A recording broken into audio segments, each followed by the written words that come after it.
हम बोल रहे थे शादी हम नहीं करेंगे, ना हमारे पीछे पड़े।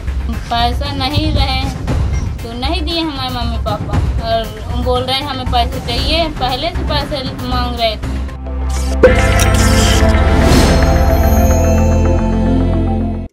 दूल्हे पक्ष के मन का गाना नहीं बचा तो बारातियों ने हंगामा कर दिया, लेकिन बात बढ़ी तो शराब के नशे में बारातियों ने दुल्हन के भाई और डीजे वाले से बदसलूकी कर दी, जिसके बाद बात इतनी बढ़ी कि दुल्हन ने दूल्हे को शादी से इनकार कर दिया और बारात को बैरंग लौटा दिया। पूरा मामला चित्रकूट जनपद के मऊ थाना क्षेत्र के सुरौदा गांव से सामने आया है, जहां रहने वाले शिवलाल ने अपनी बेटी शशिकला की शादी रायपुरा गांव के रहने वाले शिव कुमार के बेटे अजय कुमार से तय की थी। बारात आई, स्वागत किया गया, द्वार चार का नेक चल रहा था, लेकिन तभी बाराती डीजे पर गाना बजाने को लेकर बेफर गए।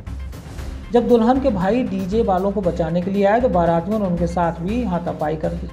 मामला इतना बढ़ गया कि सूचना पुलिस को दे दी गई। फिर क्या था, जहां शादी की शहनाई बज रही थी वहीं हो हल्ला शुरू हो गया। दोनों पक्ष एक दूसरे पर आरोप लगाते नजर आए। नतीजा यह हुआ कि दुल्हन ने ही शादी से इनकार करते हुए बारात को वापस ले जाने को दूल्हे से कह दिया। सूचना मिलने के बाद मौके पर पहुंची पुलिस दोनों पक्षों को थाने ले गई और दुल्हन के पिता की तहरीर पर आरोपी बारातियों के खिलाफ मुकदमा दर्ज कर लिया गया। दुल्हन के पिता शिवलाल का आरोप है कि उन्होंने अपनी बेटी की शादी अपनी हैसियत के हिसाब से की थी, लेकिन दूल्हे के परिजन उनसे अन्य दहेज की उम्मीद लगाए बैठे थे और चाहते थे कि सारे नेक 21,000 रुपये से किए जाएं। लेकिन जब दुल्हन पक्ष के लोगों द्वारा नेक में पैसे नहीं दिए गए तो उन्होंने जानबूझकर उनकी बेइज्जती करने के लिए हंगामा किया। ना ये हुई कि अचानक ये आए बारात लेके, खाना पीना अपन ने खिलाए पिलाए, इनको स्वागत सत्कार किया, जो भी अपन से बना चाय पानी नाश्ता सब दिए।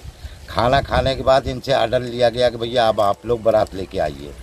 बारात लेके आने के बाद इन लोगों ने सब ने पी रखी थी दारू, और इसके अलावा इनने बोला चलो हम लेके आ रहे हैं। अब यहाँ से खाना पीना दूल्हे के लिए जाता है तो दूल्हा भी खाना ना खाया, जैसा भी हुआ हो दूल्हा खाना ना खा के इसके बाद ये लोग चले आए। चले आने के बाद यहाँ नाच कूद कर रहे थे और नीचे तैयारी हो रही थी अपनी जयमाला की।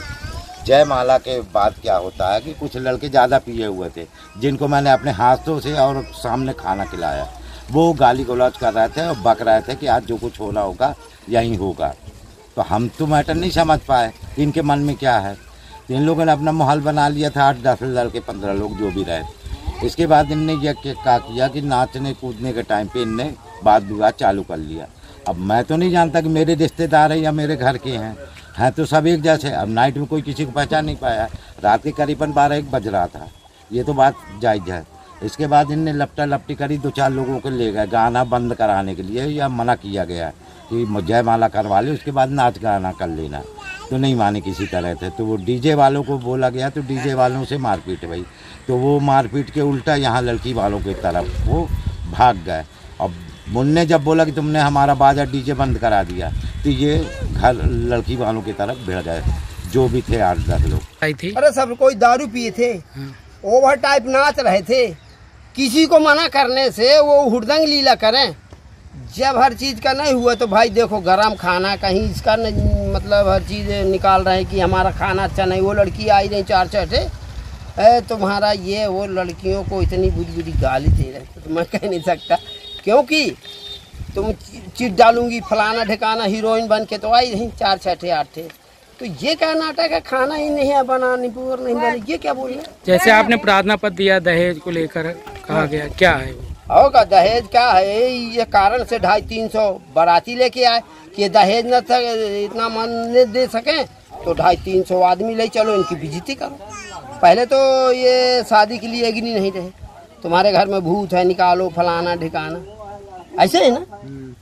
फिर एक के बाद हर चीज़ का किसी तरीके से शादी के लिए एग्री हुए। फिर उसने बस हंगामा यही है कि कहीं वो दादी मर गई, कहीं कुछ है, मेरे को नहीं पता। लेकिन ये लड़का बोल रहा है कि मामा ये शादी नहीं कर रहे, मैं मामा ही नहीं लड़कों का।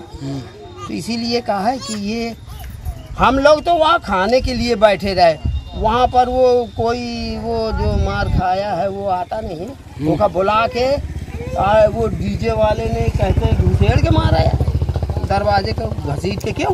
अच्छा, कल आई थी सर बारात, तो उसमें जो है दहेज मांगा जा रहा था। तो जैसे दहेज 21,000 कई लोग बयान मांग रहे थे हर एक नेक में, तो जैसे 21,000 हमारे नहीं है, गरीब आदमी है, तो हम कहाँ पाएँ।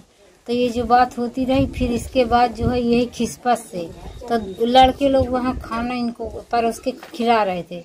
तो वहाँ खाना खिलाते खिलाते पता नहीं क्या बात हुई, वहाँ बड़े वाले लड़के को पहले मारे, फिर एक छोटा वाला भाई को उसको मारे, फिर यानी मेरे बहन के लड़के को मारे और मेरे देवरानी के लड़के की इस तरह मारे कि बिल्कुल खून से बूढ़ गया था, उसके कपड़े बिल्कुल खून में बूढ़ा रहा।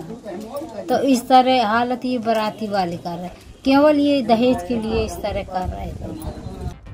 वहीं जब दुल्हन से हमारे संवाददाता ने बात की तो उन्होंने स्पष्ट कह दिया कि वह पहले ही इस रिश्ते के खिलाफ थी और शादी नहीं करना चाहती थी। उसकी बात किसी ने नहीं सुनी और जब बारातियों ने उसके भाई और परिजनों से बदसलूकी की तो आखिर वह कैसे हाँ कहती। उसने यह भी कहा कि दूल्हा और उसके परिजन दहेज के लोभी थे, इसके चलते उसने शादी से इनकार किया है। मैं बोल रही हूँ कि पैसा नहीं रहे तो नहीं दिए हमारे मम्मी पापा, और बोल रहे हैं हमें पैसा चाहिए, पहले से पैसे मांग रहे थे। जब शादी लगी थी जब से कह रहे थे, हम बोल रहे थे शादी हम नहीं करेंगे, ना हमारे पीछे पड़ो, लेकिन न इधर से कोई फ़ोन नहीं लगाता था, उधर से फ़ोन लगाते थे, बोल रहे थे हम शादी करेंगे तो वहीं करेंगे, तुम दहेज मत देना लेकिन लड़की तो दे देना। तो हमारे पापा मम्मी राजी हो गए, बोले ठीक है करवा देंगे। फिर जब यहाँ आए तो ऐसे ऐसे बात हो गई। वहीं इस पूरे मामले में पुलिस ने बताया कि बाराती डीजे पर गाना बजाने को लेकर अड़े थे, इसके चलते विवाद हुआ है। उन्होंने बताया कि लड़की पक्ष के द्वारा दहेज की शिकायत की गई, लेकिन प्रथम जांच में ऐसा प्रतीत नहीं हुआ, इसकी वजह से दहेज का मामला दर्ज नहीं किया गया है। इस मामले में एनसीआर दर्ज कर जांच कर कार्रवाई की गई है। ये प्रकरण थाना मऊ के अंतर्गत सरोधा गाँव का है। सरोधा के रहने वाले शिवलाल की बेटी शशिकला की शादी रायपुरा के रहने वाले शिवचरण के बेटे अजय के साथ में तय हुई थी। कल बारात आई थी 26 तारीख को, कल बारात आई और डीजे को लेके, डीजे बजाने को लेके रात में करीब 2 बजे तरफ जो है दोनों पक्षों में कुछ विवाद हुआ, उसमें मारपीट भी हुई और दोनों पक्षों में दो तीन लोगों को हल्की फुल्की चोटें भी आईं। इसके साथ ही थाने में इन लोगों ने फिर तहरीर दी। तहरीर के आधार पे एनसीआर भी पंजीकृत की गई है और 3 लोगों के खिलाफ जो है सीआरपीसी की धारा 151, 107, 116 के तहत कार्रवाई की गई है। प्रार्थना पत्र में लड़के पक्ष से जो प्रार्थना पत्र प्राप्त हुआ था उसमें दहेज की जो है इसमें मांग को लेके आरोप लगाया था, लेकिन जांच के बाद पता चला कि ऐसी कोई बात नहीं है और बाकी इसकी जांच चल रही है। जैसे ही जांच होने के बाद में जो भी तथ्य सामने आएंगे आपको हम अपडेट करेंगे। धन्यवाद। चित्रकूट से रविशंकर गुप्ता की रिपोर्ट। संस्कार, सेवा, समर्पण, शिक्षा के माध्यम से देश को उन्नति के मार्ग पर ले जाना है हमारा उद्देश्य। हम हैं Shri Rawatpura Sarkar group of institution Jhansi. B pharma, D pharma, BEd, BA और आईटीआई डिप्लोमा के लिए आज ही एडमिशन लें। उन्नाव बालाजी मार्ग, भोजला मंडी के पास, ग्राम आरी, झांसी। कॉन्टैक्ट 7068280627, 7068280628।